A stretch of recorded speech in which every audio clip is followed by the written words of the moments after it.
tercera jornada, si comptem la inauguració de l'Escola d'Estiu de Catalunya. El primer tema d'avui, mecanismes privatitzadors, privat, públic o comú. És un tema del qual se'n parla constantment. Entenem per privatització la venda dels actius públics, siguin empreses, sigui gestió de recursos, a entitats privades. I dintre de tot això hi entra potser també, això ens ho dirà el ponent, el tema de portes giratòries i totes aquestes històries que estan bastant entretolligades. Per parlar de tot això en tenim el Vidal Aragonès, és ben conegut de Catalunya, col·laborador, advocat i membre del col·lectiu Ronda. És col·laborador habitual de diversos mitjans de comunicació, escrits i parlats, i també és autor de diversos llibres. Ell té la paraula. Bona tarda i moltes gràcies, perquè amb tota sinceritat avui ja no recordava quina era l'edició que es repetia venint a aquesta escola d'estiu d'ATAC, i ho vull traslladar així amb aquesta sinceritat. Sí que crec que més important que recordem quants anys fa que ens trobem és que algú faci l'exercici d'anar a veure els programes de les darreres 6 o 7 edicions de l'Escola d'Estiu d'ATAC i els seus continguts i el contingut d'aquesta edició d'aquest estiu, perquè veurà tot un ventall d'activitats, però veurà també sobretot com ha canviat la realitat social i política en els darrers 6 o 7 anys. És un molt bon exercici. Anar a veure de què es parlava aquí en aquesta escola d'estiu fa 6 o 7 anys, de què s'ha parlat des de fa 3 anys i què estem parlant o què s'està parlant aquest any. De què parlaré jo? Doncs parlaré aproximadament d'allò que se m'ha demanat. Se m'ha demanat que parli de 3 coses jo crec que ben diferents.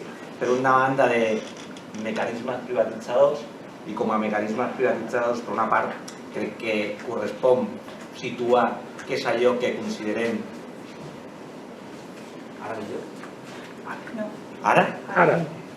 D'allò que considerem, intento sempre no ser gaire cridaner, però no aconsegueixo. Avui estava per aquest camí de no cridar, però veig que no aconseguiré, que acabarem fent cridaner. Deia que en aquesta identificació de què són els mecanismes de privatització, primer de tot el que haurem de fer i el que intentaré fer és una aproximació a l'origen d'allò que és el públic, perquè si no difícilment podem entendre què és la privatització. Després també identificar 3 grans àrees de privatització que a més tenen una significació diferent. Les justificacions teòriques, que jo crec que és el que és més interessant perquè ens situa en el debat i en la contradicció de veure entre allò que suposa que justifica els processos de privatització i allò que realment és la realitat en relació amb aquestes justificacions, així com la seva plasmació teòrica i la seva expressió política concreta. I també se'm demana que parli de 2 coses també relacionades però que no són coincidents amb els processos de privatització, que és per una banda el TTIP i el TISA, que evidentment guardaria relació perquè venen a ser els instruments de la propera etapa a fi i efecte de privatitzar, i l'últim, que jo crec que és una discussió molt complexa i que requeriria fins i tot d'un monogràfic, identificar el públic, el privat i el comú.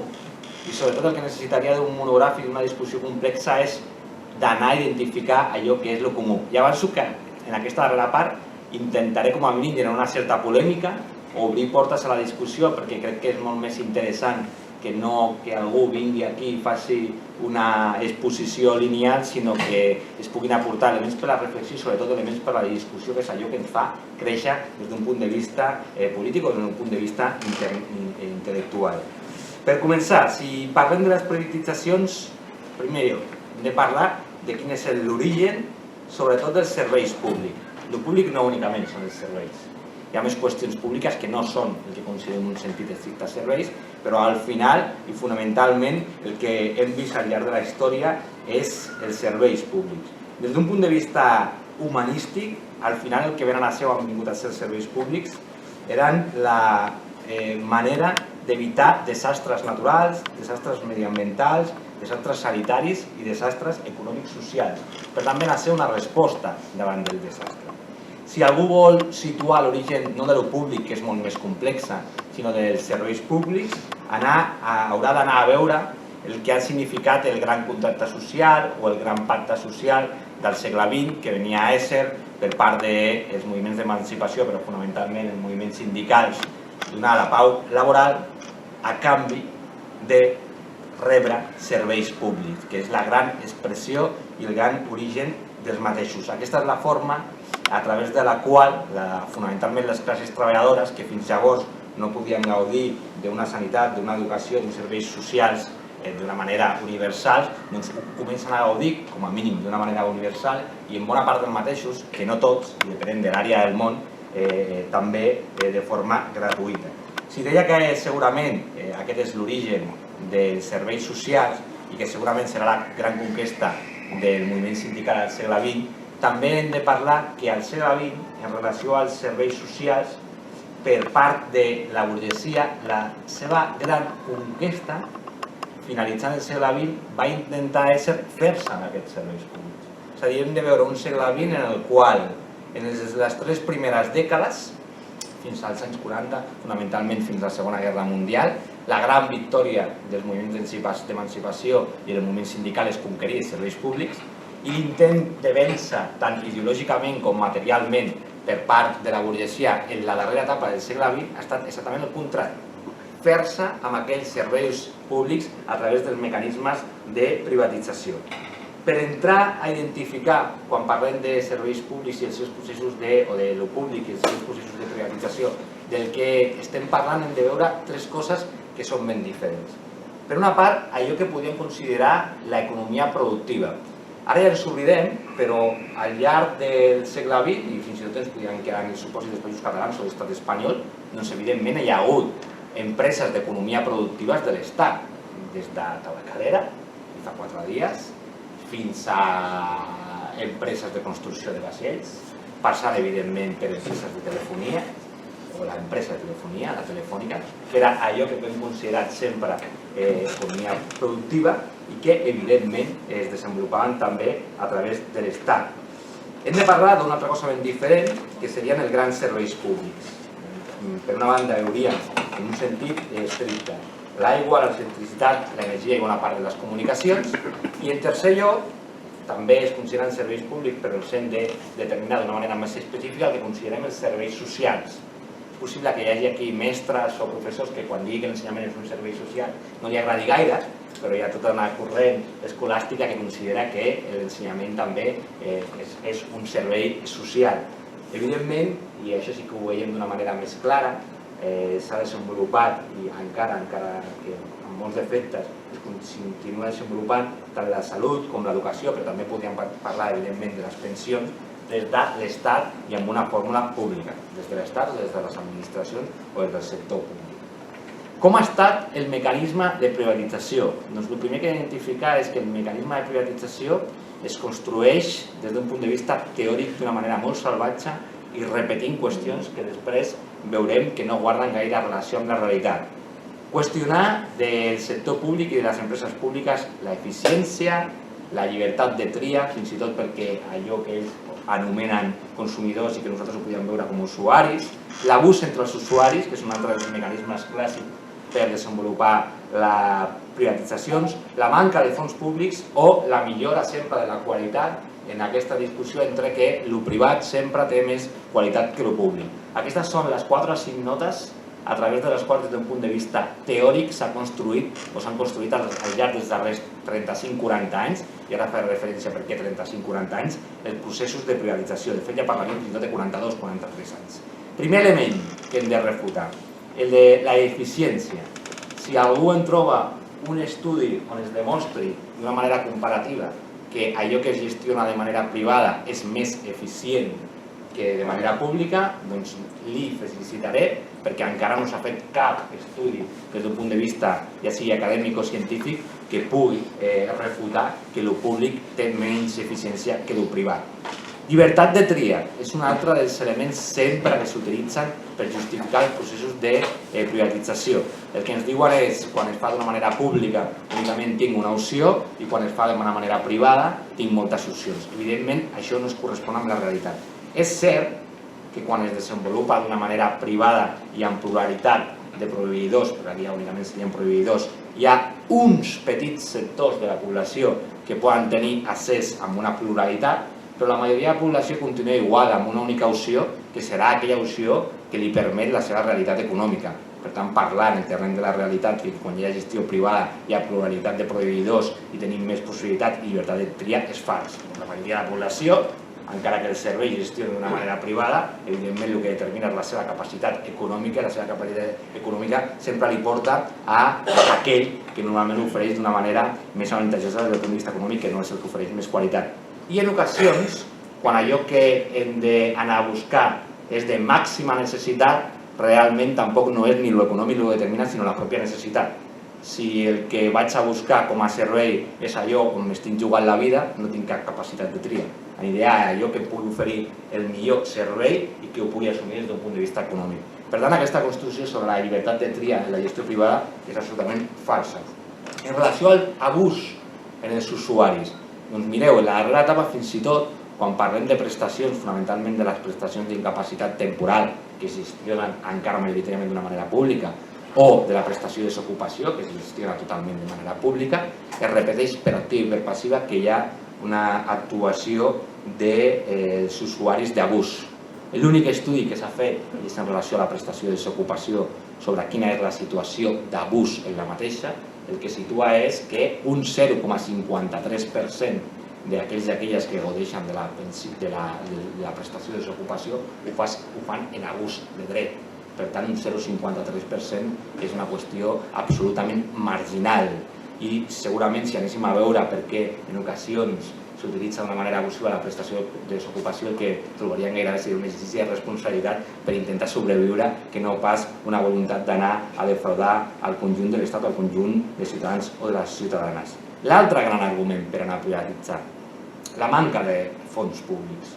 Llavors, el primer que hauríem de mirar és com es sostenen bona part dels serveis públics o de les prestacions públiques. Primer element, hi ha prestacions públiques com pot ser el cobrar en un determinat moment els fons de garantia salarial per insolvència, les prestacions de desocupació, les pensions, que no tenen un origen en pressupostos generals de l'Estat o pressupostos generals, sinó que s'ho està pagant cada treballador o cada treballadora en el moment en què està prestant serveis a través de les seves cotitzacions. Per tant, difícilment es pot relacionar això amb manca de fons públics quan, més a més, tots i totes els que treballem estem ja dotant-nos d'allò que potser mai utilitzarem, que pot ser una prestació de desocupació o una pensió. Per la resta de serveis públics que tenen com a origen els pressupostos generals o partides pressupostàries, sigui de l'Estat, de les comunitats autònomes o dels ajuntaments, el que hem de veure al final és que és una discussió d'opció en la fiscalitat.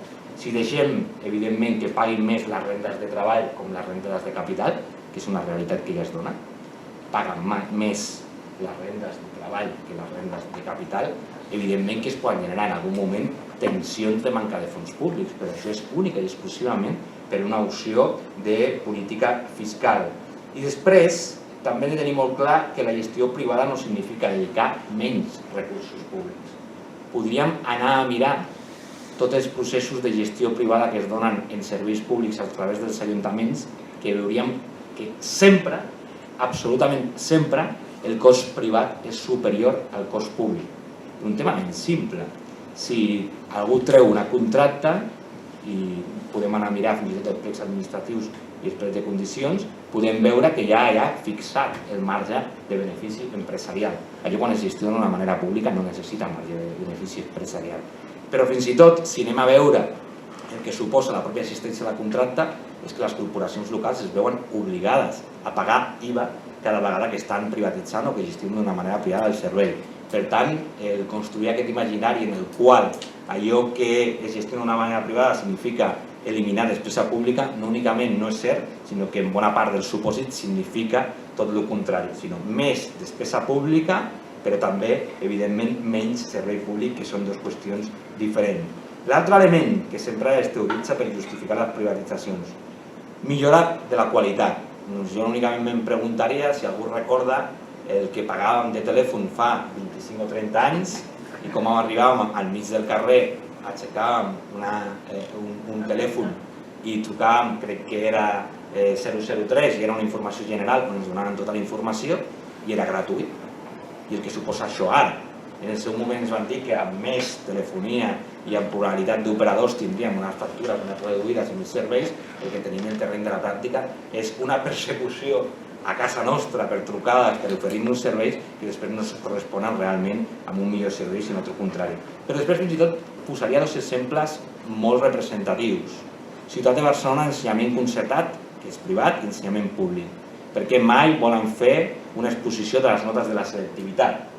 En una mateixa ciutat, que és un mateix element de comparació, notes i resultats de la prova de selectivitat de l'ensenyament públic i notes i resultat de l'ensenyament concertat i privat. Amb això no dic que hi hagi alguns ensenyaments concertats i privats que siguin de molt bona qualitat, nosaltres hi ha, però no volen fer aquesta comparació. O, per exemple, quan algú té una intervenció quirúrgica important, perquè, evidentment, tothom opta per anar a la sanitat pública i no pas anar a l'assegurança que alguns o algunes tenen o tenim.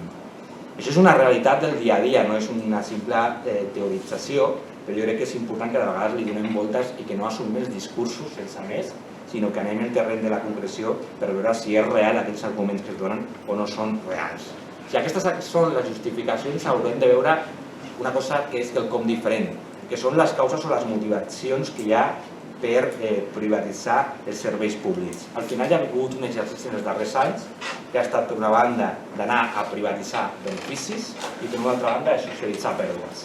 Aquest ha estat el recorregut dels darrers anys, que a més ho hem vist amb major violència els darrers 4 o 5 anys amb la justificació de la crisi. Per cert, per què dic justificació de la crisi? Dic justificació de la crisi perquè el procés de privatització no té res a veure amb l'expressió de la crisi. Una cosa és que ara hem utilitzat la crisi per anar a privatitzar-ho tot i altra cosa és ben diferent que el procés de privatització ni s'inicia ara, ni troba justificació ara, ni guarda relació amb l'actual etapa. Per posar alguns exemples, si anem a veure des del punt de vista teòric quan es situa els processos de privatització, haurem de parlar del neoliberalisme. I el neoliberalisme no és una opció econòmica i política dels darrers 4 o 5 anys, sinó que té un naixement, que és l'escola de Chicago, i que evidentment el situa als anys 70, inici dels 70 com a teorització.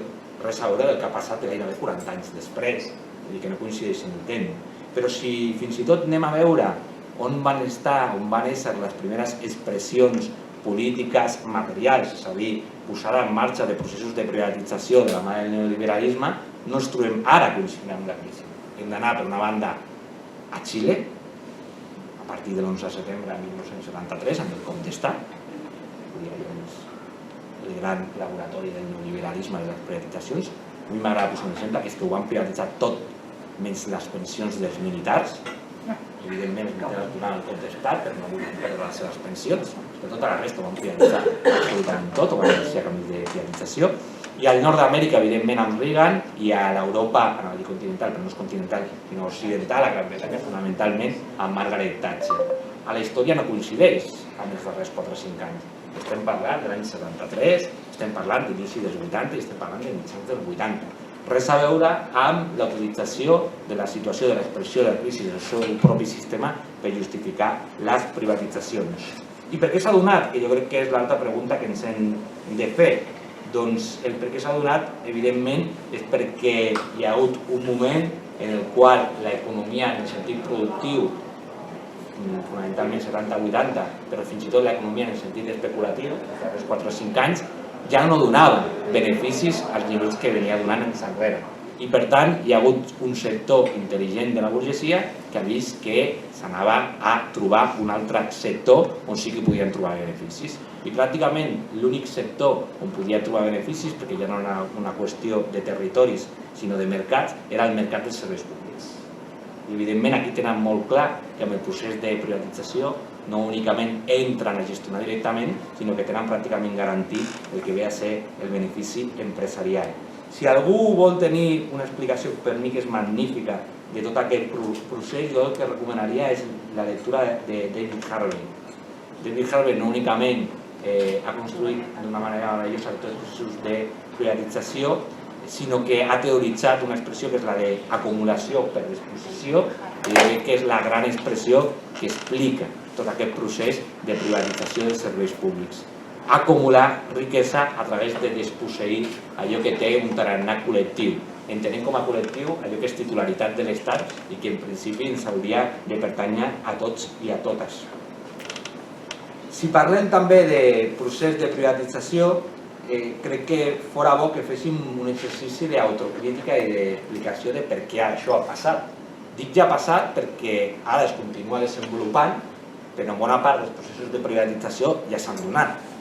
Parlem a nivell estatal d'empreses i de sectors, però parlem fins i tot a nivell municipal de gestió de petites activitats. Segurament hauríem de veure, per una banda, una triple derrota. Primer, una derrota de caràcter ideològic, que de sobte ens haguem trobat amb aquells i aquelles que presentaven com polítics progressistes i polítiques d'esquerres, que la forma de gestionar no es fa de manera directa i de manera pública, sinó que es fa de manera privada i de manera indirecta, que és la fórmula clàssica de privatització. El servei ja no es realitza des de l'administració o des del sector públic, sinó que es realitza des d'una empresa privada. Algú potser tindria una gran sorpresa si anés a veure al voltant d'aquesta ciutat ajuntaments que sempre han estat governats per partits que s'han dit progressistes i d'esquerra i veiés el nivell de privatització en la gestió dels serveis, gairebé arribant en alguna localitat al 100% i en moltes superant el 75%.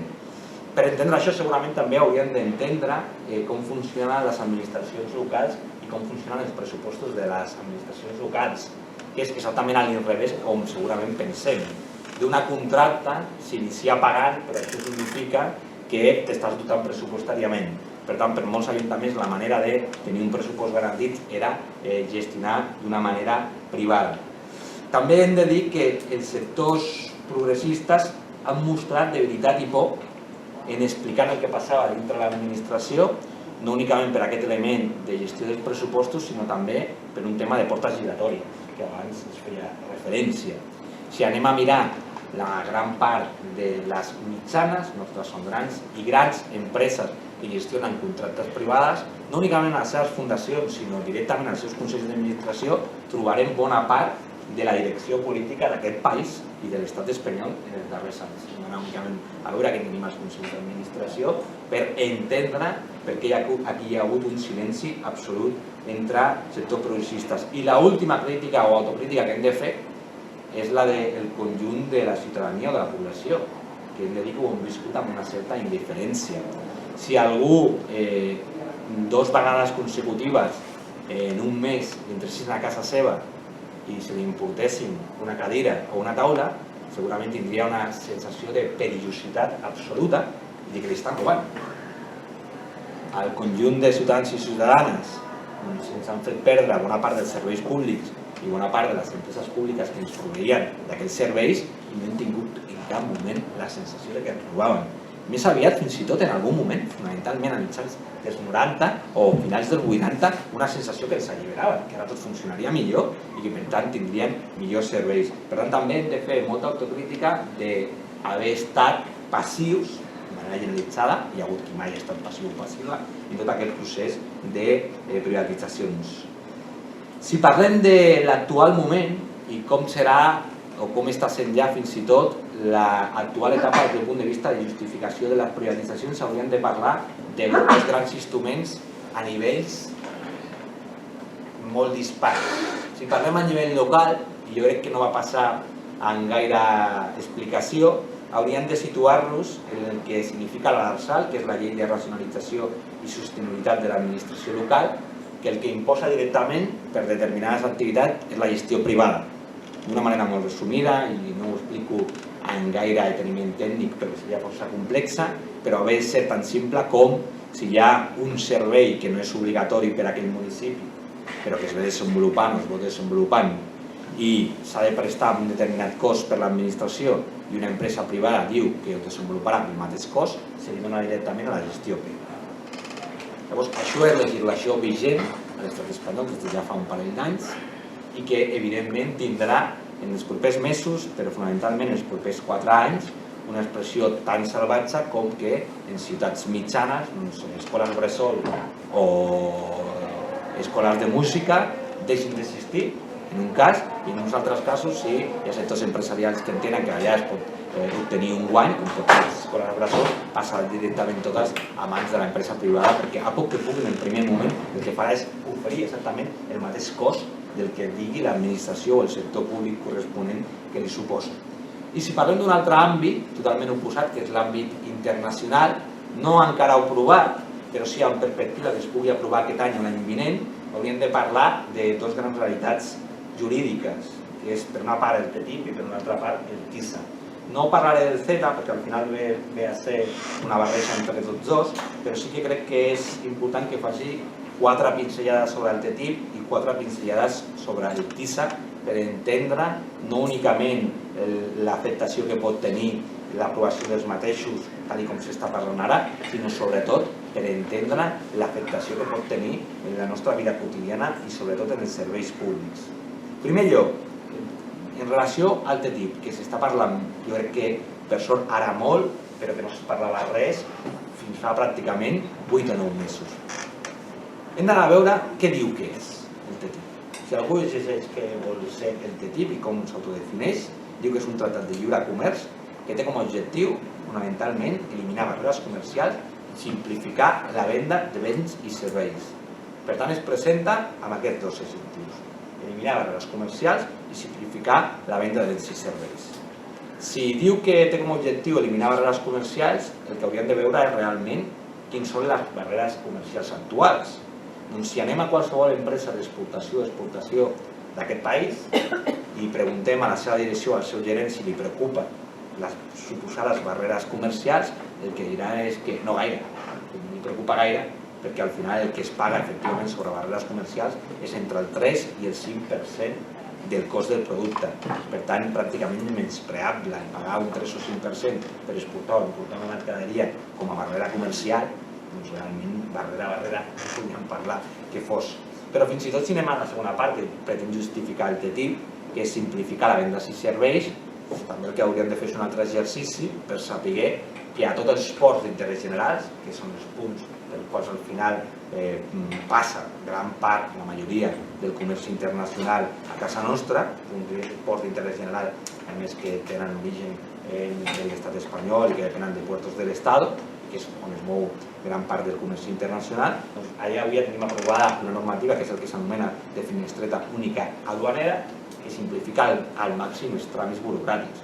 Vull dir, amb un únic exercici d'anar a la finestreta i presentar tota la documentació s'ha acabat. Els que habitualment ens veiem anant força sovint a l'administració i veiem que hem d'anar per un tràmit amb una administració, per un altre tràmit amb una altra administració, tornar l'altre dia perquè ara no es pot, saber que per fer comerç internacional en un únic tràmit, en una única finestreta, ha estat fet, doncs difícilment podem assumir que tinguem una dificultat de venda de béns i serveis i que es pugui simplificar encara més. Si simplifica més ja no tenim ningú problema amb la seva actuació burocràtica, sinó que tenim una desregularització absoluta de qualsevol tipus de control. Més enllà del discurs sobre el que és o no és el TTIP, què ve a significar? Doncs primer de tot el que ve a significar és el que s'anomena la cooperació regulatòria, i el que s'anomena la cooperació regulatòria el que és la intervenció privada en la regulació. Vindrien a crear-se uns organismes on els lobbies directament determinen els projectes de canvis normatius. Fins ara es parlava molt dels lobbies i es deia que els lobbies determinaven la normativa. Jo diria que fins ara la condicionaven, i era així, amb el TTIP ja no condicionaran, sinó que directament determinaran, perquè seran aquells i aquelles que representen els lobbies els que redactaran directament les noves normatives. També haig de dir que per molt supòsit ja s'està fent això, però a més és que es legalitza aquesta pràctica que evidentment és horrible i que trenca amb qualsevol element de democràcia. Segon gran element del TTIP, que consisteix en homogeneïtzar normativa, i fins i tot el propi TTIP ens diu o ens parla de normativa innecessària. Si algú llegeix tots els textos que hi ha, els dos documents que hi ha sobre el TTIP, el que veuran és que en cap moment es parla de garantia de mínims o allò que els juristes anomenem clàusules d'intangibilitat, que venen a significar que si anem a posar en comú dues normatives diferents, hi haurà un mínim a partir del qual no es podrà rebaixar. Doncs res d'això existeix en el TTIP. el que ve a significar, evidentment, és que si confrontem dues normatives, doncs al final podrem baixar fins al més baix de qualsevol de les dues normatives. Això realment no és fer homogeni, això és simplement anar a aplicar la normativa més desfavorable o menys favorable. L'objecte, evidentment, és clar, és minorar tant drets mediambientals com drets laborals i com drets de qualitat a través d'aquest exercici fals d'anar a fer homogeni la normativa dels Estats Units i la normativa de la Unió Europea. I per cert, m'havia dit entre quins dos espais polítics es donaria el TTIP. El TTIP es donaria entre la Unió Europea i els Estats Units. El tercer gran element del TTIP és allò que s'anomena el Tribunal d'Habitatge per a la Resolució de Controvèrsies Privades, l'ISDS. Això el que ve a ser és un tribunal d'arbitratge format per 3 juristes privats, és a dir, 3 poden ser llicenciats o llicenciades en dret, que treballin per l'empresa privada o que treballin per despatxos privats, estem parlant de jutges en un sentit clàssic, i que un d'ells farà formalment de jutge. A la vegada també és un mecanisme per el qual únicament les empreses poden emprendre accions legals. Aquí no pot demandar un estat o no podem demandar un particular, sinó simplement poden demandar les empreses i que les resolucions, que serien laudes, no serien recurribles i serien immediatament executables. Si algú ve a analitzar això, del que hem de parlar és que qualsevol concepció del que és l'estat de dret s'acaba. No parlem únicament de que s'elimina la sobirania, sinó fins i tot el que es fa és acabar amb el que enteníem que era la concessió clàssica de l'aparell de l'Estat. I ja no és l'aparell de l'Estat el que determina els jutges i lleis, sinó el que un subjecte privat, els representants de les empreses o dels lobbies, generen normativa per una banda, per una altra banda interpreten els mateixos que, a més, cobraran de les empreses que posen les demandes, que és del tot surrealista. Algú es pot imaginar què passarà quan aquests 3 juristes que tenen que cobrar d'aquelles empreses hagin de fer un laude a qui li donaran la raó. I si hi ha una vegada que no li donen la raó a l'empresa que posa la demanda, algú pensa que els tornaran a cridar perquè faci un laude? És evident que no. I el que és encara molt més preocupant, una de les coses que més insisteixen en les facultats de dret, o per cert, s'aprèn no gaire, molt poc, és que hi ha un principi fonamental, que és el dret a la tutela judicial efectiva i el dret al recurs. Aquí ni tan sols hi ha el dret al recurs. Expressament es diu que la resolució, que és un laude, és directament executable i no és recurrible. Si això ja fos o ja és per si mateix suficientment gravós, hem de parlar fins i tot, i relacionant-ho ara amb els serveis públics, que hi ha una previsió expressa en el TTIP que tot el que sigui un nou servei o que qualsevol servei que encara no sigui nou pugui ser gestionat externament hagi de sortir al mercat. Això el que significa és que qualsevol nou servei ha de sortir al mercat, i en sortir al mercat el que significa és que es podrà gestionar de manera prioritària privada, i tots aquells que es puguin gestionar externament, és a dir, que es puguin fer bocins, que es puguin separar. El gran exemple que hem de posar, evidentment, és de la sanitat, que s'ha de gestionar d'una manera privada. Si algú fa la construcció de com funciona a dia d'avui un hospital i tot el que es pot anar a separar de l'essència de l'hospital, doncs des de la diagnosi, que per ser a Catalunya de manera generalitzada ja es fa per altres empreses de manera privada, fins a la cafeteria, per la neteja, l'administració, per tant anar a un model on el públic sigui la mínima expressió i on la Generalitat sigui la gestió privada. Es parla molt del TTIP, però realment si parlem de serveis públics el problema no el tenim tant en el TTIP, que per cert que sí, que per suposat també és un problema, sinó que el gran problema el tenim amb el TISA. El TISA també pretén ser un tractat internacional, de fet un acord internacional de comerç de serveis. En aquest cas vincularia als Estats Units, a la Unió Europea, alguns estats d'Àsia, d'Amèrica i d'Oceania. Àfrica ja els preocupa, perquè ja entren directament sense més i fan el que volen, excepte alguns anys els darrers per cert a Nord d'Àfrica. I el que es presenta sota un paraigües d'un acord d'inversió de comerç, al final el que es ve a construir és com drets pels inversors i limitació de garanties tant pels consumidors, les consumidores, com pel conjunt dels treballadors i les treballadores. Com es fa això? Doncs d'una manera molt resumida es fa a través de 4 grans mecanismes. El primer gran mecanisme és el que s'anomena de tracte nacional. Aquest mecanisme Quan dic com es fa això és com es faria això, evidentment, perquè encara el TISA no està aprovat. Aquest mecanisme de tracte nacional el que ve a significar és, i veureu com s'expressa i que democràtic sembla, des d'un punt de vista formal, que no se li pot donar un tractament pitjor amb una empresa estrangera que amb una empresa nacional. Això construït així, des d'un punt de vista teòric, pot semblar molt democràtic. Clar, no hem de donar un tractament pitjor a una empresa estrangera. El que significa en el terreny de la pràctica és que si en un moment determinat, aquí per exemple al nostre país, que tenim molta tradició de cooperatives, a les cooperatives se li dona més puntuació en un concurs perquè demostren que reverteixen bona part dels seus beneficis en l'àmbit local o en els seus propis socis, o perquè fins i tot hi ha algunes cooperatives que no tenen lucre, doncs això es prohibirà. Es prohibirà expressament perquè aquesta característica no hi pots demanar amb una empresa estrangera. El segon gran principi segurament és el més agressiu i el tàcticament i estratègicament millor pensat, és el que s'anomena el manteniment de l'estatus quo o la clàusula de trinquet.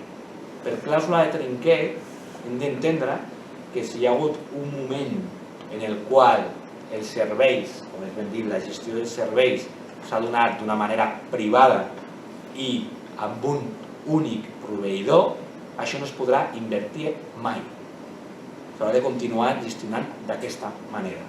El que significa és que si en algun moment ho volem de gestionar novament d'una manera pública o en algun moment es vol gestionar amb una pluralitat de proveïdors, doncs la clàusula de trinquet prohibeix expressament aquesta actuació. Si algú comença a pensar el que significa això, és que fins i tot ja ens estaríem prohibint polítiques clàssiques socialdemòcrates, és gestionar d'una manera privada, és una opció política tan lícita en democràcia com qualsevol altra, però si hi ha una normativa que el que diu és que no es podran revertir els processos de privatització, doncs evidentment s'està acabant fins i tot a la possibilitat d'actuar políticament en uns termes diferents al que s'han desenvolupat en un moment determinat. El tercer principi és el de pretensa manca de necessitat i raonabilitat. Allò que a l'estat espanyol hem conegut històricament com a serveis públics, que per cert, a les institucions de la Unió Europea el concepte de servei públic no existeix, és servei bàsic, el podem dir que bé si fa o no fa coincidir, com podrien ser l'educació, la salut, l'aigua, els serveis culturals. Quan s'expressen com a serveis públics, el que ve a significar també és que quant a la seva gestió han de tenir una naturalesa de continuïtat, regularitat i universalitat. Això el que provoca és que fins i tot en un procés de privatització de la gestió del correu s'obligui a l'empresa que es queda amb la gestió del correu que a la darrera vila del país, la més petita de totes, o al darrer carrer pitjor comunicat d'una gran ciutat hagi d'arribar al correu. Amb aquest principi de raonabilitat o de necessitat, el que vindria a significar és que algú que es presenta en un concurs per quedar-se amb la gestió del correu, per exemple, digui sí, jo em quedo amb aquest servei, aquest és el preu, però no tinc cap obligació de garantir regularitat o universalitat perquè això ve donat per les normes del mercat i el preu serà el que jo decideixi posar en un moment determinat i si m'ho paguen en aquell racó de ciutat o en aquella vila del país bé i si no, no tinc cap obligació d'universalitat. Ja us podeu imaginar això el que pot suposar en determinats serveis i en determinades situacions des d'un punt de vista geogràfic. I el quart gran principi és el dels serveis transfronterers, que aquest és igual de trampós, vindria a dir, que l'expressió que fan del de tracte nacional. El que significa és que històricament hi ha hagut que per venir a treballar a alguns estats del món, fonamentalment als estats de l'Europa occidental, doncs hi ha moltes legislacions internes que el que demanaven era proves de necessitat econòmiques o de mercat perquè algú vingués a treballar aquí. No està pensat des d'un punt de vista de limitació de la immigració. Això és una altra cosa. Simplement si alguna tercera empresa volia venir a treballar amb el seu propi personal. I el que s'està demanant és que no hi hagi cap limitació perquè qualsevol empresa pugui venir a treballar amb el seu personal de l'altra punta del món. I això em vull explicar. Amb això no s'està generant el dret de que pugui haver-hi persones que venen de l'altre punt del món a treballar, a guanyar-se la vida i a quedar-se. No, no es vol garantitzar aquest dret. El que es vol garantitzar és un altre dret. Es vol garantitzar el dret d'unes determinades empreses a venir aquí, a portar el seu personal, a retribuir i aplicar normativa del país d'origen i que una vegada s'acaba la contracta, aquests treballadors, aquestes treballadores no tenen absolutament cap dret i tornen al seu país d'origen. Evidentment, ja algú es pot imaginar el que pot suposar que del Marroc o de Turquia pugui en un moment determinat venir una empresa amb el seu personal, una determinada activitat, pagant condicions del Marroc o condicions de Turquia, i quan s'ha acabat torna. És una cosa ben diferent i evidentment seria defensable i seria una necessitat social que qualsevol persona que vingués aquí a treballar tingués els mateixos drets i qualsevol dret, fins i tot a la migració. Però no és això el que s'està demanant i el que es vol imposar. El que es vol imposar és que venen les empreses amb tots els drets, però els treballadors i les treballadores no tenen absolutament cap dret. I això, si fa o no fa, seria el que vindria a significar el TISA. Si algú analitza globalment, el que pot arribar a la conclusió és no únicament que acaba amb els drets socials o amb els serveis públics tal com els hem conegut, acaba amb una altra cosa que és encara segurament tant o més important, que és la pròpia expressió democràtica. Si al final ni tan sols podem gestionar d'una manera pública, perquè hi haurà normativa que prohibirà expressament el fet de recuperar la gestió pública, doncs evidentment ja no parlem únicament del dret social, sinó que parlem de la pròpia essència de l'estat democràtic o l'estat de dret com l'hem conegut fins ara. De fet, fins i tot ja que es qüestiona que no parlem d'estat democràtic, fins i tot en estats de drets que no eren democràtics es permetia que aquests processos es donessin. Llavors, aquesta és la perspectiva que hem de tenir en compte si al final el TTIP o el TISA s'aproven amb la naturalesa que s'estan discutint al dia d'avui. Segurament molts de vosaltres sabeu que hi ha hagut un primer pas d'un sector de la socialdemocràcia a dir que sí al TTIP, no en tot el seu contingut, però sí una part, i que del TISA no s'està parlant tant, però que és possible que en els propers mesos tant el TTIP com el TISA estiguin aprovats. I la darrera qüestió, que jo no la vull plantejar com un tema d'exposició, sinó com un tema de debat, de discussió i de que puguem reflexionar sobre la seva significació. Públic, privat i comú. I ho vull fer, de veritat, amb tot el respecte del món, per tots els companys i les companyes que estan defensant en el darrer període això del comú, perquè crec que a més que és lloable i crec que a més tots els companys i companyes que ho fan una visió progressista en uns casos, transformadora en uns altres, trencadora fins i tot, o de ruptura en la majoria dels mateixos. Però crec que hem de fer o han de fer algun exercici de crítica o d'autocrítica sobre com s'està plantejant fins ara el comú. I com s'està plantejant perquè el comú no és nou. Podríem trobar literatura, quan dic literatura evidentment és expressió acadèmica, no dic en un sentit pejoratiu, sinó en un sentit d'identificació, de fa molts anys sobre el que significa el comú. Però en els darrers 4 o 5 anys hi ha hagut gran nombre de companys i companyes que han volgut anar a teoritzar del comú. Únicament he agafat algunes de les definicions que hem parlat del comú.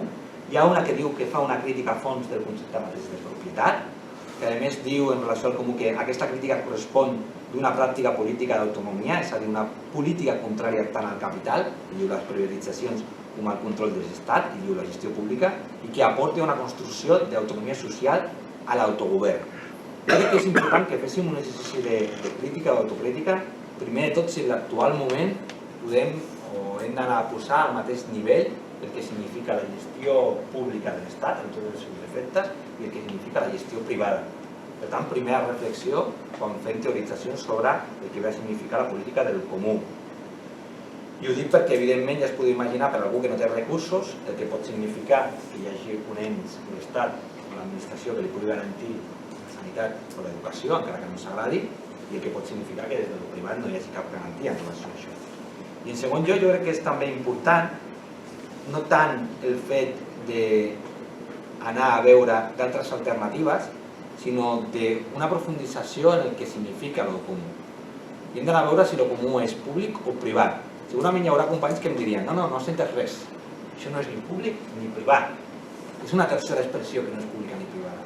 És possible que jo no hagi entès res, però jo a dia d'avui no tinc capacitat ni material ni intel·lectual per veure quelcom que sigui públic, que no sigui ni públic ni privat. Una altra cosa és que en el privat pot haver una expressió de col·lectivitat i en el privat pot haver-hi una finalitat, evidentment, de socialitzar, però no soc capaç de veure aquesta tercera posició. Per què ho dic? Ho dic perquè si anem amb una expressió concreta, sempre com podria ser l'ensenyament, hem d'anar a veure això que has posat en èmfasis, que és la propietat i els mitjans d'on neixen. I m'explico i poso l'exemple. Si parlem d'on neix la propietat en quant a titularitat pública, evidentment, per mi una realitat és titularitat pública de la propietat desenvolupada en gestió d'usuaris i treballadors, i estaria totalment d'acord, em semblaria meravellós, la millor de les situacions, però em puc posar en una altra situació que és la de titularitat col·lectiva, que no garantitza que tothom tingui les mateixes possibilitats d'accedir a aquest ensenyament, que evidentment no té res de comunal o no té res de col·lectivista, i que l'únic que veig és com una propietat privada col·lectiva, i en la qual no podria estar d'acord. Crec que la discussió per mi ha de situar el debat en un altre element que no és realment la propietat, que s'està fent molt d'èmfasis, sinó que és la possessió. I fins i tot que quan parlem de possessió, que allò que és important és el dret d'ús i la impossibilitat de disposició de drets, és a dir, la impossibilitat de vendre allò. Traslladat als serveis públics, i perquè també ho puguem veure amb exemples, entre titularitat i gestió, i per tant la diferència des d'un punt de vista conceptual. Per mi la titularitat, i això és una opinió pròpia, evidentment pot ser totalment errònia, com no pot ser d'una altra manera, ha de ser sempre pública. Quelcom diferent és la gestió. Són dues coses diferents. Poso exemples coincidint amb el que abans parlaven de quins són els grans o les grans vies a través dels quals s'ha fet la privatització. Si parlem de sectors estratègics, l'aigua, l'electricitat, l'energia o les comunicacions, jo entenc que això s'ha de desenvolupar per l'administració a través d'empreses públiques, això sí, no com s'ha fet en els darrers anys, sinó amb elements de cogestió dels treballadors i les treballadores. I quan parlo de cogestió dels treballadors i les treballadores, no estic parlant dels consells d'administració a Alemanya, on hi ha alguns representants sindicals que porten una vida paral·lela, no estic parlant d'això. Estic parlant titularitat pública d'empreses, per tant que es pugui garantitzar aquests serveis estratègics absolutament a tothom, però no amb una gerencialitat burocràtica des de l'Estat, sinó amb participació dels treballadors i les treballadores. Evidentment, si parlem fins i tot de serveis socials, la gestió no ha de ser entre l'Estat únicament i els treballadors i les treballadores, sinó que ha de ser tripartita, entre l'Estat, entre els treballadors i les treballadores, entre els usuaris o les usuàries o representants d'usuaris, usuaris. Si anem amb un altre franc, que podria ser les petites i mitjanes activitats d'economia productives, jo evidentment que també estaria absolutament d'acord que aquestes es poden fer perfectament a través de cooperatives. És a dir, continuem amb una titularitat de l'Estat, però la gestió ja no la fa l'Estat, la fan cooperatives, perquè segurament seran des d'un punt de vista d'eficiència millor que ho pot desenvolupar quan parlem de petites i mitjanes empreses de l'Estat. Això sí, la titularitat la manté l'administració o l'Estat i la gestió, únicament la gestió, la cooperativa. Però els mitjans es transmeten pel seu ús, no per la seva propietat. Per tant, aquella cooperativa mai podrà acabar venent allò que li va traslladar l'Estat per desenvolupar una determinada activitat i fondre's com a tal, sinó simplement desplaçament per poder fer gestió i no mai com a titularitat. Evidentment, arribat a aquest moment hi ha algú que podria preguntar si això és tan transcendent, el tema de la titularitat o de la gestió en quant a serveis públics. Doncs si us soc sincer, jo crec que sí, que és molt important, perquè realment en l'actual moment hem de veure que amb l'ordre polític i amb l'ordre social imperant no únicament s'imposa un model privat de gestió de lo públic, sinó que es construeix perquè no pugui tornar mai més a ser gestionat d'una manera pública, acabant així, a més, en qualsevol expressió de gestió democràtica. I si això és el que ens trobem des d'una realitat de com l'ordre imperant bon gestionar, crec que des d'aquells i aquelles que volem un altre tipus de societat o volem processos d'emancipació al conjunt de la societat, hem de tenir una discussió molt profunda sobre si és possible un món en justícia social si no tenim administració i empreses on tothom pugui participar de manera democràtica. I per tant aniríem a casar aquestes dues qüestions de, per una part, allò que s'ha de gestionar d'una manera pública però amb participació democràtica, però allò que fins ara sempre havien tingut una concessió que havia de ser privat, que eren les empreses, si realment pot haver una societat amb justícia social on les empreses no es gestionin d'una manera democràtica. I aquí ho deixaria perquè podéssim fer un bon debat i unes bones discussions. Molt bé.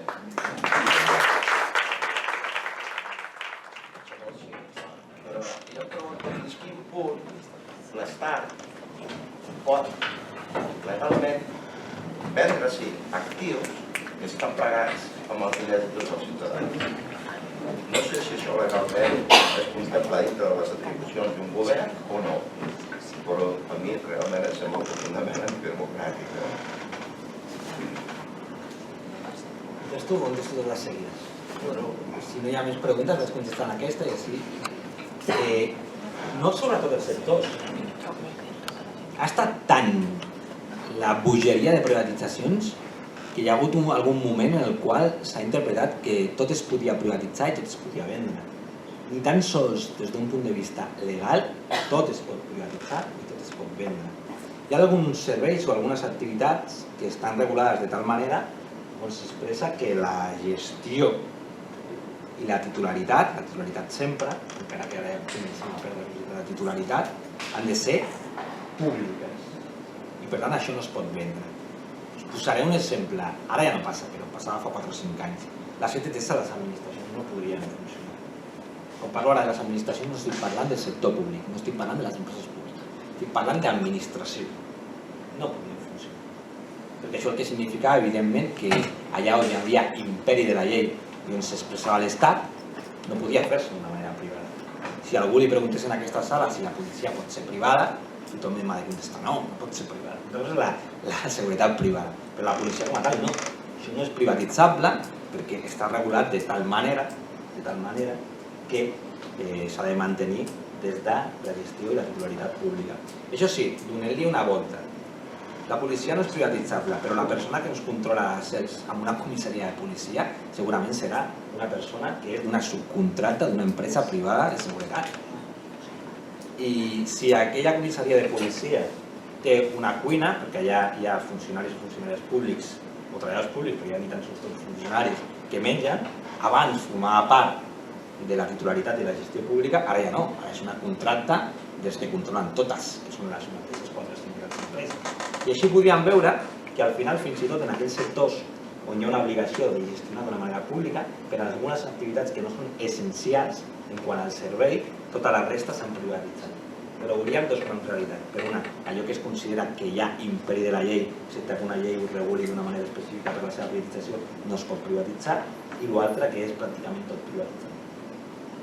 I en quant a la titularitat, poso un altre exemple que ara s'està discutint, no aquí, però per mi és molt paradigmàtic, sinó a Grècia. Els ports. Al llarg de la Mediterrània, bona part dels ports s'han gestionat d'una manera privada, però amb participació o titularitat pública. Què significava? Que les preses navieres i fins i tot les estibadores eren privades, no tots els ports, alguns que eren públics fins i tot, però el port com a tal, hi havia un ens, que era l'autoritat portuària, que era públic. El que ara li estan demanant aquesta setmana a Grècia és que el seu port, l'espai físic, el gestionen les empreses privades. És com si diguéssim, ara l'Eixample es tallarà, es farà la quadrícula perfecta de l'Eixample i es gestionarà no ja per l'Ajuntament de Barcelona, sinó per una empresa privada. Això ja és un salt més on únicament no n'hi ha una privatització de la gestió, sinó hi ha una privatització de la titularitat. I passaria a mans privades absolutament tot, la gestió i la titularitat. Perquè penso que és molt important. No tant un tema de teorització, perquè la teorització fins i tot ens podem no posar d'acord. Jo vaig tenir també com a professor a Badajoz i no li creia ni lo de l'aigua. Suposo que et passava el mateix. Quan ell m'estava dient que l'aigua que hi ha en un riu no és de ningú, jo estava pensant el mateix, que és de tots. I no, que deia una altra cosa. Però no ho veig tant en un tema de reflexió teòrica, sinó d'expressió concreta. Per això el primer que deia és estic totalment d'acord amb els companys i companyes que estan defensant el bé comú, estic totalment d'acord que a més ho fan des d'un punt de vista d'emancipació, però jo crec que la discussió l'han de portar en el terreny de lo concret, com es plasma això en la sanitat, en l'ensenyament, en els serveis socials clàssics, no en la naturalesa, en el mar, en els rius, en l'espai públic, que evidentment té màxima importància, perquè fins i tot ens estan privatitzant això, sinó en qüestions concretes molt materials. Perquè crec que fins i tot s'està portant a tal extrem de voler fer un xiclet del concepte històric de lo comú que al final es ve a justificar processos de privatització. I crec que s'ha de tenir aquesta discussió. Primer, des del punt de vista teòric, i estarà molt bé quan aquests companys que han estudiat la concessió del comú ens traslladin les seves visions, però després també en terreny de lo pràctic, en terreny de lo concret. Com traslladem un programa del comú a la pràctica política i a les necessitats del dia a dia. Perquè llavors veurem si realment ens serveix un element d'igualtat i d'emancipació o ens fa entrar en unes dinàmiques contradictòries d'expressions privatitzadores, fins i tot. I per això deia des del principi que volia generar la discussió i el debat, perquè crec que ha de ser una de les qüestions més importants que es donaran els propers anys en quant a discussions teòriques, però també expressions concretes de gestió dels serveis. De que hi ha bona part d'allò que ens trasllada la naturalesa, per no dir absolutament tot, no pot tenir mai una concessió privada. Posen, jo crec que el millor exemple a Bolívia amb l'aigua. A Bolívia va haver un moment que l'aigua de la pluja la van privatitzar, que significava que t'anaven controlant la casa que si tenies un bidó que quan volies aigua havies de pagar cànon. Llavors això per mi és la màxima expressió de la privatització del neoliberalisme. Però jo crec que hi ha uns altres processos, fins i tot de privatització, del que podríem dir que hi ha coincidència teòrica del que és el comú, que no se n'adonem. L'espai públic, per exemple. Si anéssim a veure la concessió que hi ha a la ciutat, el que ja impera és una ocupació de l'espai públic per l'empresa privada per fer negoci. Si tanquéssim els ulls i veiéssim com eren aquests carrers fa 60 anys, el que veiem era una concessió de que aquests espais centrals estaven pensats pel gaudi dels veïns i les veïnes. Estaven pensats per això. I que l'altre estava atribuït de tal manera que hi havia un imaginari on hi havia vehicles, per tant, havien de fer compatible el tramvia amb el tren, amb els primers cotxes que ja hi havia, i es va construir pensant fins i tot en les persones, per a alguns i algunes que no tenien una concessió revolucionària, simplement igualitarista. Això s'ha transformat de tal manera que l'espai públic realment el que impera la gestió privada. Vulgues posar en una terrassa on hi ha un negoci que està pagant l'impost corresponent, que tens al mateix moment a la policia local i tindràs una detenció, no vulguis discutir. I ni tan sols ho discutim des del punt de vista de reflexió que això suposa. Segurament és de més aprofundiment el pensar el que suposa quan ni tan sols volen que ens interrelacionem al carrer. Si algú pensa com eren les rebelles de Sant Joan fa uns anys i el que suposava des del punt de vista dels veïns i les veïnes l'aprofitament de l'espai públic, el que veurà és que allà s'establien unes relacions també comunes que anaven més enllà d'un propi festeig, sinó d'urbanització i d'autoorganització i de la capacitat fins i tot per generar col·lectivitat. Evidentment, en la mesura que es fan fins i tot amb la darrera bodega, això ho eliminen. I fins i tot d'altres expressions que ja no ens criden l'atenció. Hi hagi cartells al carrer on es prohibeix jugar a pilota, jo no diré que es pugui jugar a pilota en qualsevol lloc, però és que hi ha zones concretes de Barcelona on hi ha normativa que prohibeix als nens i a les nenes sortir a jugar a pilota. Jo ja no puc acabar d'entendre com ha de ser la seva infantesa quan ni tan sols poden socialitzar al carrer i jugar a pilota al carrer. Això és una de les qüestions que fins i tot en la Barcelona actual ens han imposat i no ens hem donat compte. Sobre allò que difícilment seria qüestionable que ningú no acceptés com el comú, com un profit col·lectiu.